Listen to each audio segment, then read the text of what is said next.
खबर शामिल करते हैं आईपीए के चेयरमैन जिला विहाड़ी मेहर अलादिता अराई।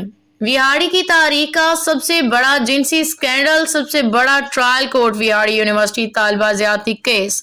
एडिशनल सेशन जज साहिब विहाड़ी ने मरकजी मुजरिम को सजाए मौत सुना दी।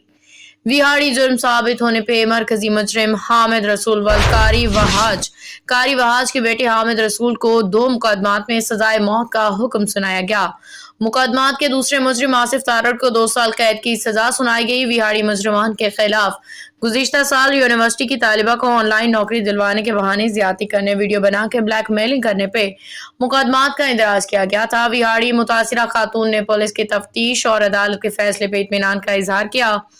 विहाड़ी खवातीन के मुतालिक जराइम में मुलजमान के फौरी गिरफ्तारी के साथ साथ मुआसर तफ्तीश, पैरवी और शहादतें की बदौलत सजाएं दिलवाने का सिलसिला जारी है ताकि ऐसे जराइम की हौसला शकनी हो सके। मोहम्मद अफजल डीपीओ साहब विहाड़ी खवातीन के तहफ़्फ़ुज़ के लिए सख्त फैसले करने होंगे। खवातीन से ज्यादती, ब्लैकमेलिंग के वाक़यात पे फौरी एक्शन लिया जाएगा। मोहम्मद अफजल डीपीओ साहब, जिला विहाड़ी।